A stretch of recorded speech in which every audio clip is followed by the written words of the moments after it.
na kolemi pas na bisoté on doit vana mingi pas ya batu vana pena bwelo mo ebungi na ndao babara yo mtozi yango tandis que ça moi j'avais commencé l'alcool, j'étais tout petit hein, parce que mon père malgré d'ailleurs diacre mais endormi la moi copo c'est quoi le baboué nazobunga kaka boye ngayo.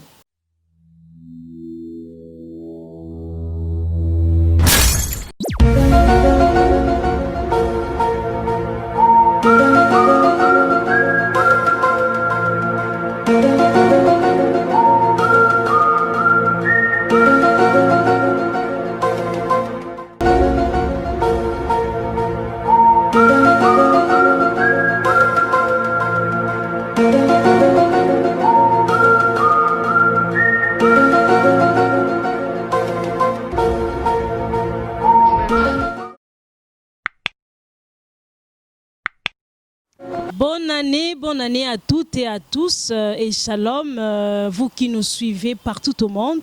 Nous rendons grâce à Dieu pour avoir permis à ce que nous puissions faire cette traversée ensemble, vous et nous, en 2021. Lui qui a fait les cieux des cieux et toute leur armée, la terre et tout ce qui est sur elle, le mer et tout ce qu'elle renferme. C'est Dieu seul qui donne vie, qui donne la vie à toutes ces choses. Et l'armée des cieux se prosterne devant lui. Nous lui disons gloire à Jésus-Christ. Mesdames, Messieurs, bienvenue sur Témoigner Christ Télévision. Aujourd'hui, Dieu nous a bénis par son serviteur. Il a oint et il a envoyé dans l'histoire d'un racheté pour nous apporter son message qui est un message d'amour. Et ce message consiste à savoir que Dieu a tant aimé les mondes qu'il a donné son Fils unique, afin que quiconque croit en lui ne périsse point, mais qu'il ait la vie éternelle. Chers internautes, nous vous prions de découvrir notre invité du jour à travers ces images. Fils de Pelé et Françoise Mouedi, Nelson Kikem Imongo est né à Kinshasa le 24 juillet d'une certaine année. Originaire du Bandundu, il est né d'une famille chrétienne nombreuse dont il est l'aîné.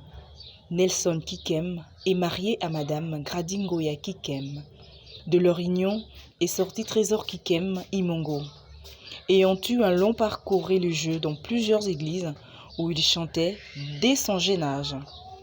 Contraint par les tournures de son destin, il abandonna son rêve de devenir acteur et réalisateur pour se lancer dans sa carrière musicale. En 2003, il reçoit son baptême chez le pasteur Martin Moïse Ekoto.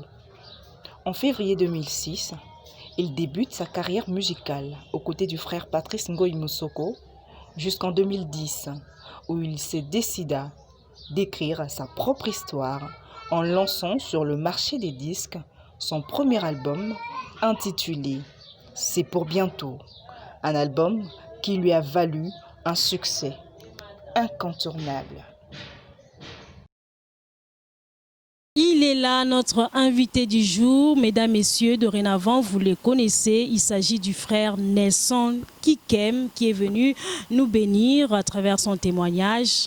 Homme de Dieu, quelle joie immense de vous recevoir aujourd'hui sur Témoigner Christ Télévision. Nous vous disons shalom et bienvenue. Shalom Maman Benita, shalom à tout le monde.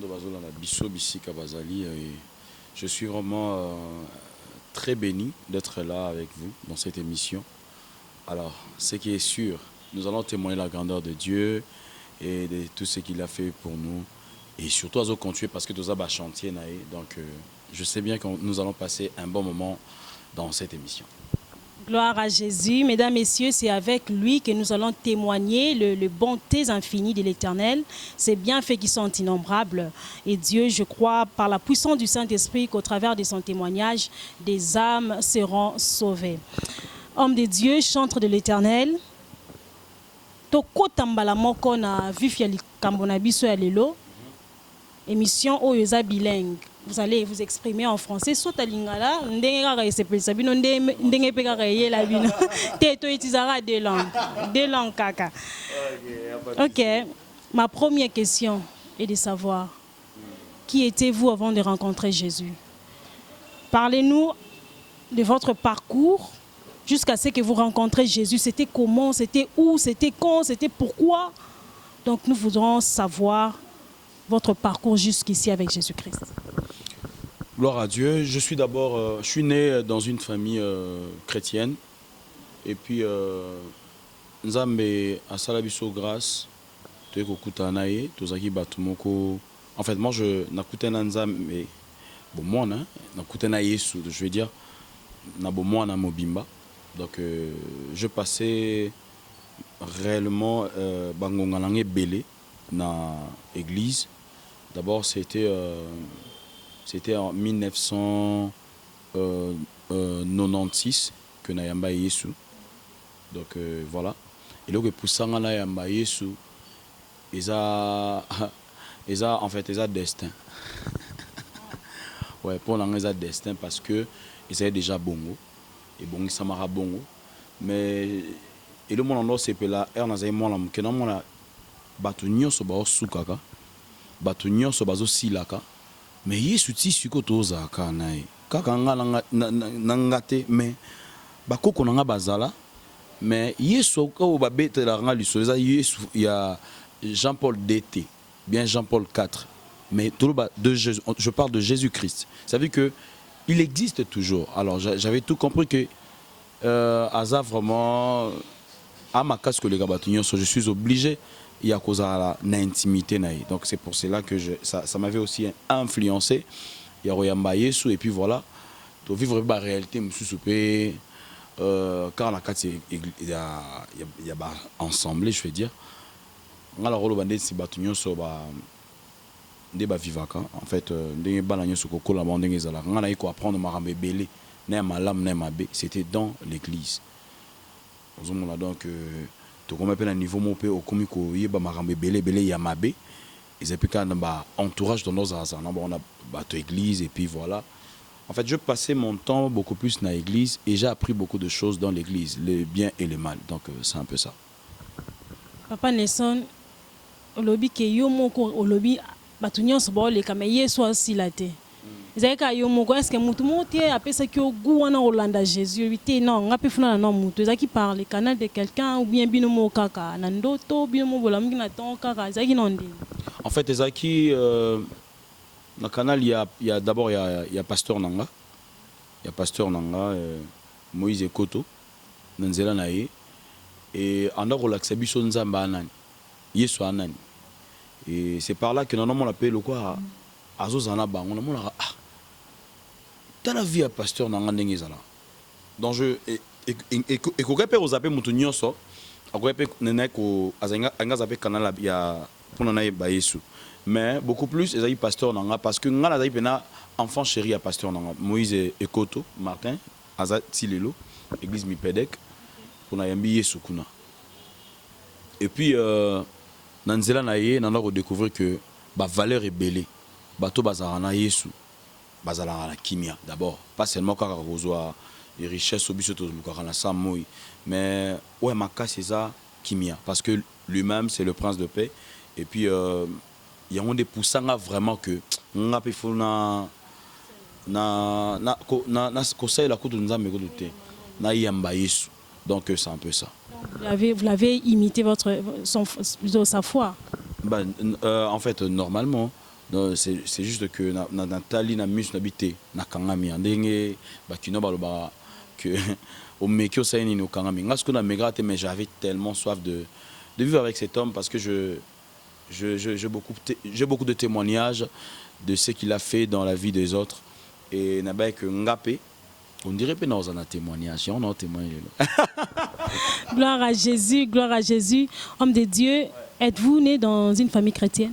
Oui, bien sûr. Papa Pelé, maman Françoise et papa Langa, Azara Diacre.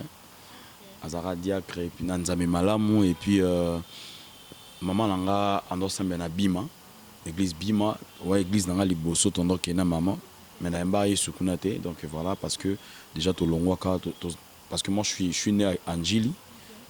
En fait, je suis né à Kinshasa, précisément dans la commune de Njili, dans l'hôpital Kintwadi. Donc voilà. Et après, tu es Kolongwa, tu es Kola na Massina. Tu es Kola na Massina, voilà. Et puis Massina, tu es Montfleury. À Montfleury, tu es étant. Donc après, en haut, tu es ma campagne, dans la bande vinanga. Ça veut dire que tu es banda où ils allaient vinanga quoi. Donc il y a musique et en fait il y a comment on appelle ça? Sorry. Comment on appelle ça? Vinanga il y a colonge pas parole, c'est ça que je veux dire. Voilà ndebo ezali abatem na ozo kiango avant ou longwa pas parents ou bien après. C'était avant. C'était avant. Là, je suis en train de dire seulement que moment nanga ya revivre en famille. Donc ça veut dire avec mes parents. On ça moment nanga mais to yebi Yesu, j'étais toujours avec mes parents. Quand j'avais reçu Jésus dans ma vie, je vivais avec mes parents. C'est à travers eux aussi que non, ton une église pour que tu koye bape o to yebaki et puis to yambi Yesu. Mais entre-temps, j'étais choriste dans mon église. Dans l'église Nzambe Malamu. Donc après Nzambe Malamu, na pas maman Hélène Kumba et puis na ko kende na Mipedek, pas pasteur Martin Moïse écoute là où j'avais reçu réellement Jésus Christ comme Seigneur et Sauveur. Et puis en haut na ko banda carrière professionnelle nanga et pas à frère Patrice Ngoy Musoko que je salue en passant. Donc voilà. Et puis plutôt na komi o nazalelo. Chantre de l'Éternel, dites-nous quelles sont les retombées positives de votre intimité avec Jésus. S'il est loyal, et là on y a aussi la bino, il y a ma casse, au point de vue que non, mon balio n'a pas tiqueté. En fait, ils étaient belés, mais avant 100 et comme 100, photo banana moko. Et alors il y a les bosso, ils ont la valeur. Ils ont valeur d'abord, au Apesinga. Et nous avons qui voiture moro besoin un monteur, mais il a été monteur dans 4 ans. Et puis à ceux qui ont été na ma foot à frein, a été na carburant. Donc après si à acclimatiser les sous Caracas à vie nanga. Ça veut dire que na comme ba valeur mon préféré na zananga tawana. Mais ils ont tout le monde déjà appelé ça la valeur wana comme ne Yesu. Dans ça ba retombé positif et belé. Et je suis né dans une famille chrétienne bien sûr, mais famille na biso zaki très combattue, bato ba misata suki ya mutute. Ça veut dire que mutute e bimate mais nganzambe wana asalanga faveur na bimisa ba génération. En fait, dans ça bilo rebelle, pe lisusu que na comment peut musali na ye. Na comment peut musali na pe otembe place musubu place oyo na ba diplôme na nga esimbate. Place oyo selon famille na nga na komate mais yeso akomisanga et surtout non c'est pe la mingi nzoto ekopola mais na âme na nga na marque à Jésus. C'est ça. Que Dieu soit loué, notre Dieu est tellement bon. Il a dit qu'il a tant aimé les mondes, c'est pour cela qu'il a envoyé son Fils pour que nous soyons sauvés. Que Dieu soit loué, homme de Dieu, pour votre témoignage. Nous voudrions savoir, aviez-vous grandi avec une culpabilité? Avez-vous grandi avec des remords ou aviez-vous aussi connu des injustices? Bien sûr, comme humain,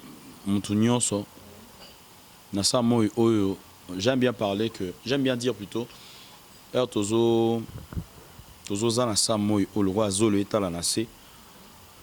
aura toujours des problèmes. On aura toujours de beaucoup de choses. Et moi, vraiment, je l'ai vécu. Hein. Je l'ai vécu. Vie pas injustice, pas beau et pas battu. Donc, na ba entourage et puis na coliming et pas na bisoté. Na coliming et pas na bisoté. On va na ming et pas ya batu.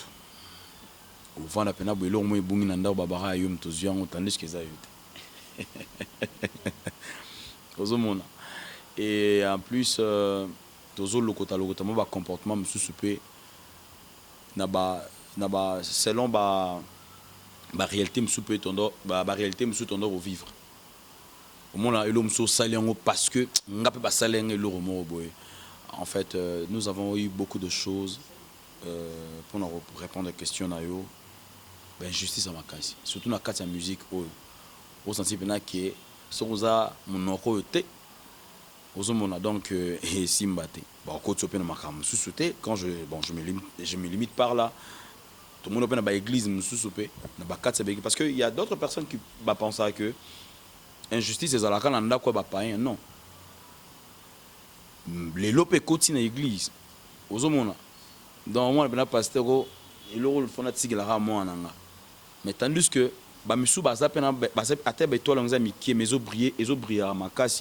mais mutawo il a intérêt donc ça veut dire que ndé balobara nadage mon à Kinshasa nzuna na mufini kunango mais nzorande biso oyo to dépendant na couverture à Saint-Esprit et yangwana to bima le rôle le quoi mayebo pour ceux qui pour na calcul ba na injustice au biso mona to robima na miso batute ozomona to moni mambo belé vraiment ebelé au truc ko peut saper to ko loba et ça vraiment ebelé mais le coup, tellement ça déjà le passé, donc je le considère plus. Pour moi, Penaboé, c'est bien. Si on a nyonsoana, ni bo se remetaka. Vous vous appuyez toujours sur les rocs qui est Jésus.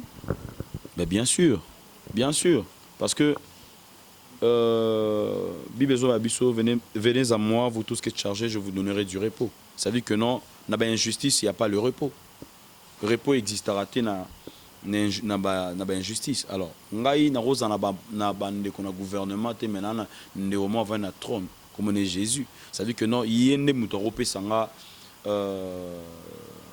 ba valeur pe ba couloir début surtout bien en haut ba ko tsana circuit pour ani. Donc nzambe nem taper ça biso ba circuit parce que même voir mutu moko te na lo ba eloko mama nanga Benita. Ce que ça likambo ya okotaka ba muto a fongolo circuit à souffle de vie. Mais biso ba tumususo d'être kufa.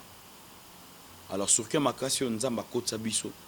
Eza circuit à bonté nae et c'est pour cela que nous sommes en train de vivre selon sa bonté, selon sa volonté aussi et yango zo mona ki avance mais ngala rolo bara que onaza eza bena made in Jesus. Made in Jesus, à lui soit la gloire. Jamais. Ah, jamais.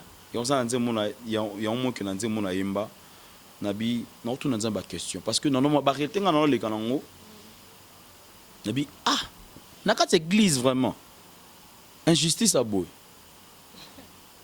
Il y a un abi anza menzamba tango anza menzamba makoki elo oni olembana on a comme nzambe lettre nabi so lettre nanga na komeli Benita akoyoka pasi mais aux en impossibilité yembela bisuna ozali nzambe atango ozali nzambe baka difficile eloko nini olembana nangwe utamokili eba anda na likambo nyonso ozanga jamais solution eloko nini oloba esalema te yango na epa na yo kolo osalelanga bikamwa na yo soki mpe ngongango ekoki te otsata elembo ekimia na motema na nga yawe nae oh oh oh kolo nae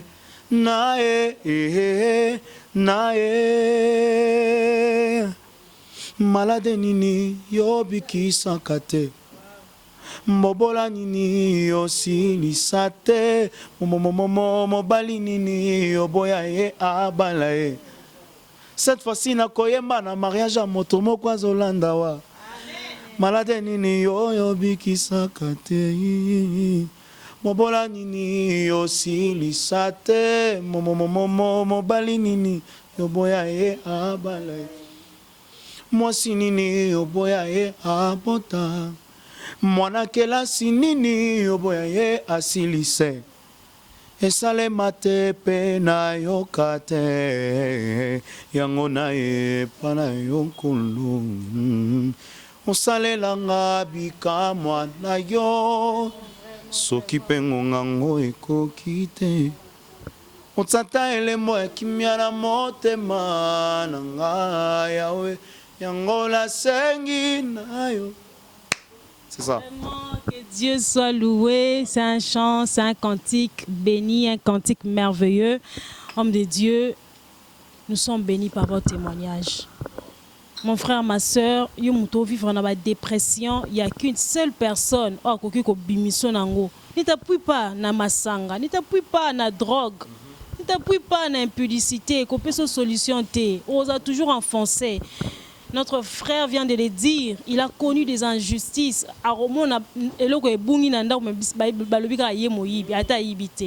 Tout ça, il a vécu ça, mais il y a une seule personne à Kangolaï.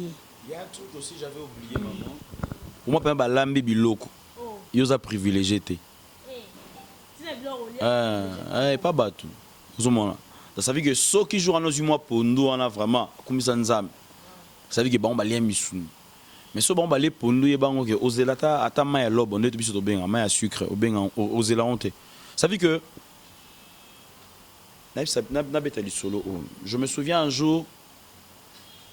Na kenda pene pas l'église mon ensemble et pas à pasteur Moko nanda kunaye je n'aimerais pas vraiment citer le nom de la personne au sasi ba ne pena que injustice ou bien injustice ngapende pena la mona nazaki pena ami injustice ça veut que bilamba pena o ensuluka ce comme pena na suka wana ne ngaba ndo pesa et ça histoire vraie.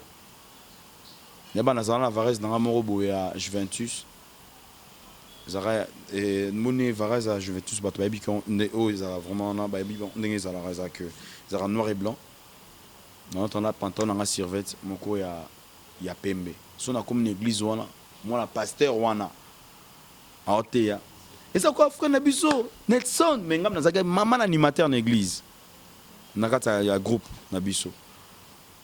Ozalate lokola frère Netso kanga makane lamba moko non la vie faut qu'on change aka nazani lo mona sala raté Juve ba mo benga na église na Juve Chege. Vous comprenez? Je salue encore mon grand frère Yabili Billy solo na Zobeta. Yabili azana na France, Billy Sainte, que Dieu bénisse. Lui c'est vraiment un grand frère qui m'a donné l'envie. Yarozala vraiment un bon musicien. Je dis bien, pas seulement un adorateur, mais je dis un bon musicien.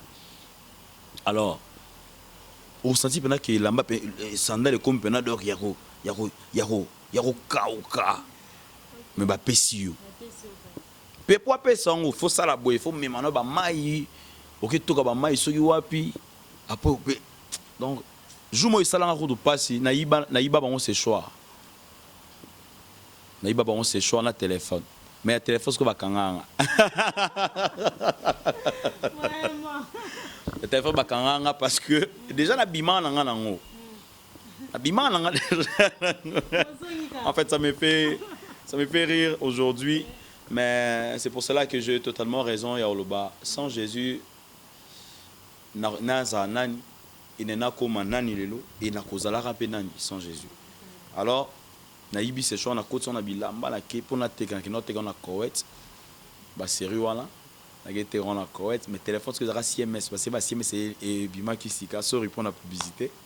Alors na ke roté quand parce que ya mimi ko le téléphone na na iba qui moi la pasteur ya mimi à la ndinga je salue ya mimi to kutane ko na Afrique du Sud ba la ndinga pas na biso. Bah on a papa téléphone on a dit papa bisinga yo mtozo téléphone on a dit c'était bonga la suite yo mtozo ba betanga na on a pris na robimisa téléphone na yibango pona te parce que na za moyibi mais na yibango parce que ba salanga ba kana une église wa ba moi ba transport moi ya ba pe surtout te sorry moi je t'aime à ma campagne église à Kitambo. Vous sentez que injustice avec maman n'abi ba sermo maman pasteur akei to kebeta na Barumbu non quartier Moïse en allumité comment on appelle ça na Kingabwa to kebeta na Kingabwa ngam na Nima makasi ezarelo et puis salanga passi le roi yango ezate mais c'est déjà le passé tout considérant susté na yemba grave ma pasteur a présenté à bana au moins nanga aza prophète, au moins nanga aza choriste, au moins nanga aza apôtre, mais bango nyonso na ti lelo mutu mo misa mutu azali. Ya on a naipsa mutu moko batu ba onyoko la yo bien dans le Seigneur eza indice ya gloire na yo. Ko nyoko mano ya lelo eza indice ya gloire. Ça veut dire que ko chola mano lelo eza indice ya gloire. Ça veut dire que efunda déjà tika ba sala Joseph bongo. Ba ko yibo nyonso ba yibi wana réputation na yo mais ba yeba ngo ke ba yibi yo ndoto na ote. Parce que nous avons un Dieu qui change les mal en bien. Ça veut dire que non, même si ils ont un désir dans l'Égypte, mais destin et que s'imposer et mes maillots na destinée. Destinée en gros, il y a destinée de gloire. Parce qu'il y a d'autres personnes, baké liboso, mais baké liboso ngo baké liboso na ba lieu moro ya passe. Neti pharaon azolanda. Na équipe ne mobimba, armée mais ba kota na mai ba chola. Ça veut dire que nous avons battu monsieur ba souffrance monsieur tiké landa yo et chola non. C'est ça. Gloire à Jésus. Mesdames, Messieurs, tokomi na moment oyo nga na benga kango moment crucial. To retourne frère Nelson Boy. Quel est ce péché ou quels sont ces péchés au bozoro sala liso mutu zaro monoté. Ka nzambe mutamona nyonso. Mais miso batu zo monoté lisumu ono kanga manso batu bazate. Soke yobi saliongo na mutema mobimba. Soke ezali sebzaki ni. Gloire à Dieu. Bien sûr, le rôle à Moutunion, il y a beaucoup de réalités. Nous avons aussi commis beaucoup de choses. L'issue Maka, c'est pas nanga. En fait, l'issue Maka, c'est trop dur. C'était d'abord l'alcool. Moi, j'avais commencé l'alcool.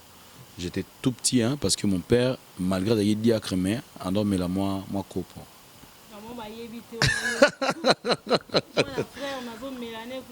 Ouais, donc l'issue n'a pas cassé en moi là, au bateau dans mon athée. Puis en plus, quand il va maman m'a pas, donc on a eu maman sur ma casse, bateau on a eu battu bagnole. Il y en a qui comprend pas maman mon bon, on a fait ça bagnole là, parce que en fait, bah. Non. Maman Luka, nana ibili mapa. Je salue encore ma maman. Na iba map belé. Ponga mon pe nano ke zwango. Ce qu'on m'a pendant il y a maman poto na soke yi wana na solo na wana nando supporter na ngate. Wa ba onyo so ba lali na koti na sous culotte na keli na chambre ka bon. Et puis nando ibe mbongo mingi. On va les sous maintenant au maman sorry les lopes maman limbisa na dévoilé. En fait na confessé quoi, donc c'est juste que les sous maman kasi on là on na batu bando yebaté mais nga mona yebaka pe bakanga ngati. Mais singa mo pena par la grâce de Dieu moni nzambe abiko rendre ma belé moko et nobota mai ya mabe et koko masek. Grâce à Nzambe, ils ont rappelé poison pour ma bémoro. Ça veut dire que si Nzambe va permettre grâce na lieu à vie na yo, il va que s'il sangala nyonso ya mabe. Est-ce que mon toi vilain il y a grâce à Zala? Ça veut dire que mon toi dans la grâce azaraka malam. Alors si nous sommes devenus aujourd'hui, c'est par la grâce de Dieu. Donc vraiment, je suis conscient et puis l'impudicité vraiment c'était pas vraiment mon truc. Oui, je le faisais. Il y a d'autres choses qui battent, mais Nazaki espère nango o yaone na tangi. Oui, parce que na l'église roi bananion sur la samo mais Nazaki vraiment espère na bablom soutenir tout ce que la vie à bas parce que moi si je peux vous dire que na yebi basi na âge mususu mo na pesi bino kima. Donc c'est un peu ça parce que j'ai passé beaucoup plus mon temps dans l'église et malgré mon bloc ça m'a bien nos na permanence on doit y banabiso parce que et là on lié zate et me pas On m'appelle aussi au sali gêner prière mais au gêner plutôt mais et là les autres il dira lipa pour ça appelle ma casse il bara lipa et nga pena lon lipa endo ratete pour non linga lipa mais ce qu'on a kola pe boy na linga sous lipa na mon lias ko lipa bon moi donc c'est la parole de Dieu. Ben si je peux vous dire que Isaïe pena péché au batmando et batté c'était ça les deux là l'alcool bon on a pena na zu pena moi ko pour na pena donc non mélange ou jus mais ajouter mais on mélange puis à un moment pena en attaque on a eu mal ba choral on a comment pena on mélange pendant non mon en fait pourquoi on doit ça là on sous on doit ça là parce que et on l'a ba souci parce que on a cola ming le bon on a litama surtout alcool ba raison on ming dans mélange yango alors c'est juste que et le remonter à Satan et ko soutenir yo produit moro satanique té ko soutenir yo. Et on a vu ça rabattre belé oh na bongi na comme parce que simbiki sinon et ça ba bénédiction moko il y a produit chimique tu vois ça veut dire que et où melaté et engrais chimique je veux dire ba produit moko boé et où melana ngoté et gangi mais et pesi valeur té aux monde on a pris exemple moko bibezo bana biso c'est la bénédiction de l'Éternel qui enrichit et ne le fait suivre donc qu'un chagrin ça veut dire que bénédiction nzambe ezanga infection. Vous comprenez? Mais au nyonso satana ngala omela pona na bosa ba susu nzokande nazako installer application ya destruction na vie nanga. Ozomona. C'est pour cela que grâce à Nzambe eko na kozwa faveur wana na opportunité et pas Nzambe yemoko et puis blo rien so emela mai nango parce que grâce à Nzambe pesa à lokoso emela biso basoni donc emela nga basoni wana mais alcool non mais parce que na ba déception belé. D'abord, moi, mes parents, bakabwana, nabo mwana. Mes parents n'ont pas bakabwana, ils divorcé. Ça fait très longtemps. Et puis, yobikara, ils m'ont collé pas maman, ils m'ont collé. Ah ouais, voilà. La déception, on a la salle, il faut bazonga, parce que moi, je suis l'aîné de la famille. Et puis, dans l'église, aux autres sous attaque, souvent me belé. Normalement, ah, mais là, attends, moi, il on a mon cordon. Mais nous avons un comme la ramakila, Yesu, échanger. Former la vie. Bien-aimé dans le Seigneur, mon frère, ma soeur, la Bible dit que si quelqu'un est en Christ, est une nouvelle créature. Il y a un moment qui frère qui aime à Betty, les sous dans les secrets parce que Aza une nouvelle créature. Ce sera le cas aussi pour toi. Yomuto kangamina lisumu. Ce que possible monyo pa Yesu, akomiso une nouvelle identité, okoma mwana Nzambe. Et puis, tu seras une nouvelle créature. Chantre de l'Éternel. De quoi a quand même les sous la biso. To sengyo exhorté dans quelques minutes par rapport à la parole du Seigneur. Gloire à Dieu. J'aimerais bien te dire que c'est possible d'aller de l'avant. C'est possible. Yaroti kapelo gonzoba. Est-ce que Nzamba oyambanga? Nzamba oyamba yo. Nzamba zobenga ba fainéant te. Mais Nzamba obenga ba bon travailleur. Ça veut dire que batoyo ba luki ba suki Yesu si bango venez à moi. Papa Sabino repos. C'est-à-dire que comme tu es là, les repos existent. Je m'aimerais bien signaler à une personne. Le repos existe. Existe en Canada te. Dans le continent auto-habité où ils ont élevé, n'existera même pas. Et pas bateau yébike au monde à Bango, ils ont se présenter, c'est comme si bazana kimia. Ils ont un adage mon amokile balobaka, ndako la rato yébisike tanga raté. Les repos existent, mais les repos existera à place moko dans la présence de Dieu. Tu sais, tu as pris beaucoup de temps avec cette ignorance aux Il y a plusieurs personnes qui ont des témoignages, mais le na repos parce que qui plutôt décision. J'aimerais bien te dire que si tu as eu aujourd'hui, si tu as eu une très bonne décision, le Saint-Esprit va te soutenir. Les abats décision sont nzamba soutenir, mais après na décision sont diable pas à soutenir. Oh yozuana est-ce que ça pour l'avantage à vie nayo maramozo sala. Tu es dans l'impudicité, tu es beaucoup plus na kati ya milangwa nenebisa mutu moko, l'heure a sonné. L'heure a sonné. N'ayez pas peur du coronavirus, mais crains Dieu. Lui, il est capable. Il est tout puissant. Il n'est pas puissant seulement, mais il est tout puissant. Il est comme nous avons manqué la présence nae. Tes complications là, ils ont manqué parce que nous avons na formule la complication belé à quoi compliquer ba problème na yo. Alors c'est à toi de décider, de prendre une bonne décision pour que tu es dans la masturbation. Arrête ça. Tandis que aux autres de la libala, aux autres mais tu es toujours dans la masturbation. Tu dois arrêter. Aux autres mais la masanga parce que ba souci kima yo moro yebi après ko langwa na yo osukarandeni ta la santé ne comme yo. Kakate mais tu sais ça, tu te ramener, tu fais le mis sur mon limo. Tu vas comprendre que même ton esprit est comme médiocre ma casse. Il y a la médiocrité dans ton esprit. Alors j'aimerais bien te dire que il y a pas muto appelle ça vitamine à vie. Muto appelle ça ka elle lenga revivre. Quand on a ça moïté mais penalola. Mais na ça moï tu seras béni. J'aimerais bien que tu changes aujourd'hui. Dans Ecclésiaste Bible Babiso dans Ecclésiaste chapitre 3, il y a un temps pour toutes choses. Alors, il est temps de décision pour nous amatsa mondelu na ba molili ya vinayo parce que molili cause makasi mais en a respect yangolo nzam. Alors pour trouver la grâce de Dieu, tu dois prendre une bonne décision pour ta vie et pour que le Saint-Esprit atteigne le bagarre du corps et la destinée. Bonheur, la grâce et accompagne. Que Dieu te bénisse. Amen, que Dieu te bénisse. Je crois que là où tu es, tu as déjà pris une bonne décision.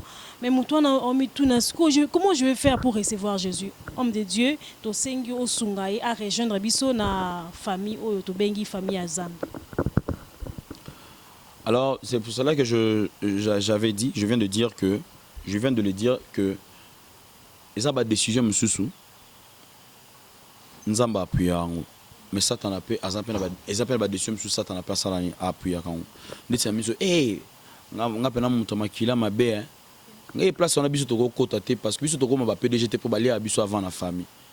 C'est pour ça qu'ils a battu miso pe bazomona belé ozomona yé pena azana maye la tang makasa bité na okena nga musika mingi te parce que sona ke musika na famille na biso elinga makambo na te ozomona mama Benita. Donc ça veut dire que ozo limiter vie na yo selon la réalité à mokili nzokande. Si tu es une personne surnaturelle, bien une femme surnaturelle, bien un homme surnaturel, tu verras la puissance de Dieu et que c'est manifesté. Alors, pour que la puissance en Nzambe se manifeste, faut avoir une bonne décision pour ta vie. Alors, c'est pour cela que Jésus. C'est très facile. Mais j'aimerais bien que tu pries avec moi. Tu vas prier avec moi. Ozolobanaye na motema no mobimba. Na ningo simbaka motema no sikoza. Ozotala biso na téléphone na yo, na télévision na yo. Na lingi osimba motema na yo. Motema eza na ba douleur kakate physiquement mais ba douleur spirituelle. Okolo bakolo Yesu. Ngayo na ye. Natali mabunga na ngate. Natali soni te oyo ya vina ngai. Natali bato te balbe na ngake kuna vie ezalaka te. Mais na ye parce que na uta awe pa na yo. Loba na ye na zongi. Na maboko na yo. Na lingi na tambola na yo. Pe na nzimi yo oza mokonzi. Oza nkolo pe mobikisi nango. Ndenge nazala nzela na yo nyonso ya ngai efukami oyo ezalaki ba complication. Ndenge na ye na nzela na yo vi na nga ekozala kwa ndenge ezalaki na passé te parce que yo nde ozwi nga en charge. Memanga na destinée zala mokonzi ya tongo ya vinanga ya midi ya vinanga zala mokonzi ya poko ya vinanga makila na ye bombanga molimo mosantu na yo avant d'akati ya trône na vinanga a remplacé ba trouble o ezalaki na motema nanga volonté na yo ekokisama na vinanga na kombo ya Yesu de lobi amen. Amen, amen, que Dieu soit loué. Nous te disons vraiment, tu as pris la bonne décision de donner ta vie à Jésus-Christ. Que Dieu te bénisse là où tu es. Tu nous as rejoints dans cette grande famille des enfants de Dieu. Sois le bienvenu, sois la bienvenue, mon frère, ma soeur. Que Dieu te bénisse et nous te prions de ne pas t'arrêter là. Rejoins la grande famille des enfants de Dieu. Rejoins l'église du corps du Christ. Les églises locales. Kotawana, Saïlanzambe, sois affermi, sois bien enseigné et tu seras notre prochain invité dans l'histoire d'un racheté. Homme de Dieu, aviez-vous un dernier mot à ajouter par rapport à votre carrière et même par rapport à notre mission? Vraiment, de m'avoir invité à votre émission, que Dieu bénisse. Alors, ce que je voulais aussi ajouter, Ezara, que nous sommes là à Kinshasa, précisément à Kinshasa, et puis voilà, on a le programme Ezebele. Alors, tout a été que je suis à Kinshasa parce que je peux vous dire la vérité que les émissions dans Liboso, depuis que je suis rentré ici au Congo. Ouais.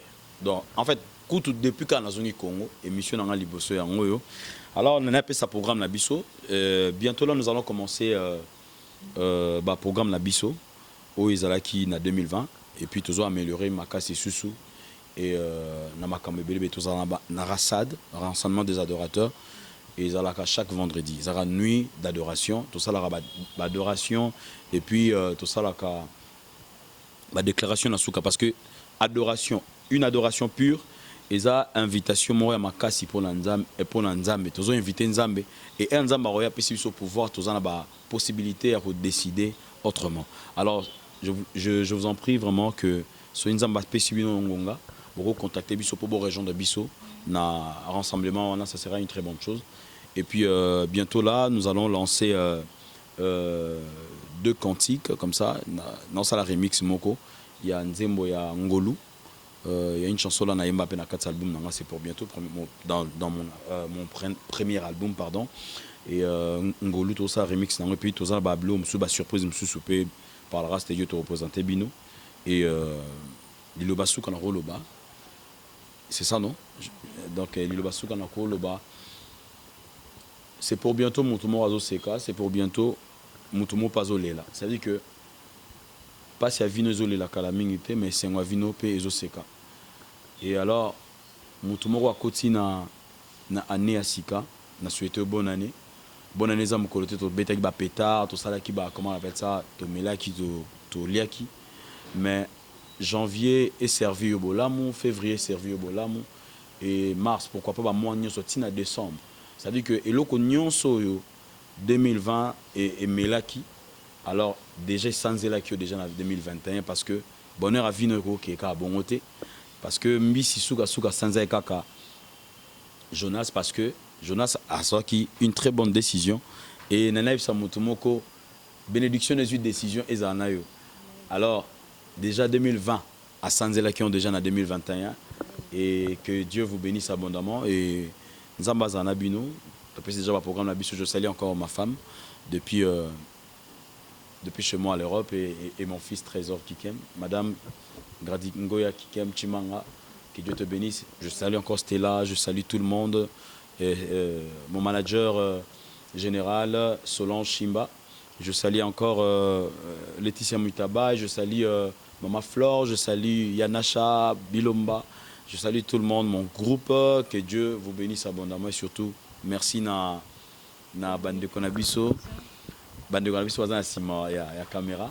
Jérémy Yuna, que Dieu bénisse abondamment, pourquoi pas l'homme caché. L'homme caché, que Dieu te bénisse.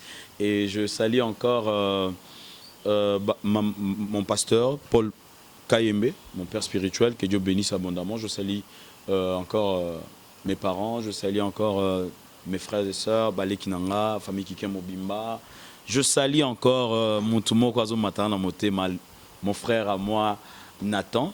Lui, c'est mon collaborateur. Et Nzamba Pambolayo, et puis mon secrétaire général.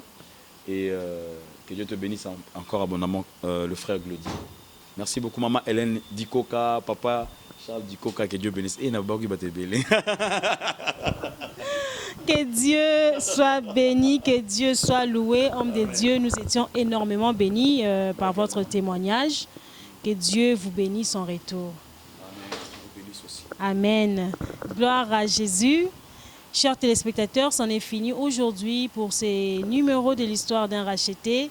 Je rappelle que nous avions reçu le serviteur de l'Éternel, Nelson Kikem, qui est venu à son tour témoigner les bienfaits innombrables de Jésus-Christ. Et à travers son témoignage, Dieu nous a énormément bénis et des âmes sont sauvées pour la gloire de Jésus. Je vous dis qu'il y a une fête au ciel parce que mon frère, ma soeur, tu t'es décidé à donner ta vie à Jésus-Christ. Quant à moi, je dis un grand merci à la grande équipe qui m'a accompagné aujourd'hui. Je vois derrière la caméra ces deux hommes merveilleux. L'un s'appelle Jérémy Yuna. Jérémy Yuna, excusez-moi. Jérémy Yuna, en tout cas, je le répète, tu es béni. Que le Seigneur te bénisse. Et je dis un grand merci à cet homme qui est aussi derrière la caméra. Il s'appelle l'homme caché. Open. L'homme égal à lui-même, que le Seigneur te bénisse. Sans oublier, je dis un grand merci à ces beaux cadres qui nous a accueillis aujourd'hui. L'hôtel Carpe Diem est situé sur Kabambar, le numéro 255 dans la commune de Lingwala, référence Nyangwe, à 100 mètres de la place Assanef sur 24 là. C'est un bon cadre, vraiment. Venez vous recueillir ici. Nous vous demandons de vouloir bien profiter de ces cadres de très haut standing et uniques en son genre. Il y a vraiment plusieurs types d'événements que vous souhaiterez. Ici, vous pouvez organiser des congrès, des séminaires, des anniversaires, mariages, conférences, cocktails, etc. En tout cas, c'est beau cadre Carpe Diem est tellement merveilleux. Nous vous prions. Boya awa tabozan étranger bokozala des suites ceux qui boyen à Kinshasa. Je dis un grand merci à Madon Zongwe Tolufuma, à Daningoussou, maître Daningoussou, en tout cas, que le Seigneur te bénisse. Je vois Yolande Mayuyu depuis quelque part. Un grand merci à Bellon Matouli, Kanouma, moi Simoko bien, sans oublier Florence Yamavambu, une informaticienne, pas comme les autres, une tête bien faite, ainsi qu'à Déborah Lufuma, que Dieu te bénisse. Femme sociale, Palata Issa, Baspido Espérance, depuis quelque part. Merci pour tout, que le Seigneur te bénisse. Mesdames, Messieurs, je vous dis, portez-vous bien. Abonnez-vous massivement sur Témoigner Christ Télévision. Si vous avez aimé la vidéo, partagez-la à tout le monde. Et nous vous prions d'avoir l'amabilité de nous soutenir. Nous avons besoin vraiment de vos soutiens matériels. Nous en avons ça, il y a caméra, nous en avons ça, il y a laptop ou ordinateur, nous en avons ça, il y a mbongopé.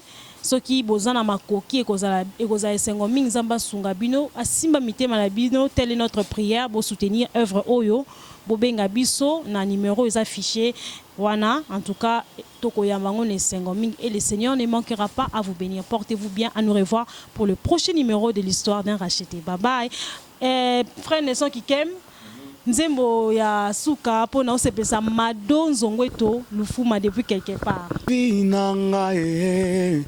Ezalise comme moi Jésus, secret nanga chrétien singalo ketote comme moi Jésus. Pardon yende o ma ngate o yende o nabundi wapi na longa yende o ngate o yende o mokili yekotu nakanga élévation na yo wekonta wapi na yano libango. Élévation nanga ekonta na Yesu poeta sopaki makila ponanga. L'œuvre de la croix esali biso ba oyo tokomi pe bato ezali ponango. L'œuvre de la croix esalinga imongo lelo lera sonné komi pe valable yende o ma ngate o yende o skolo babwe nazobunga kaka boye ngayo nazo bonga kaka boy ngayo. Que Dieu bénisse.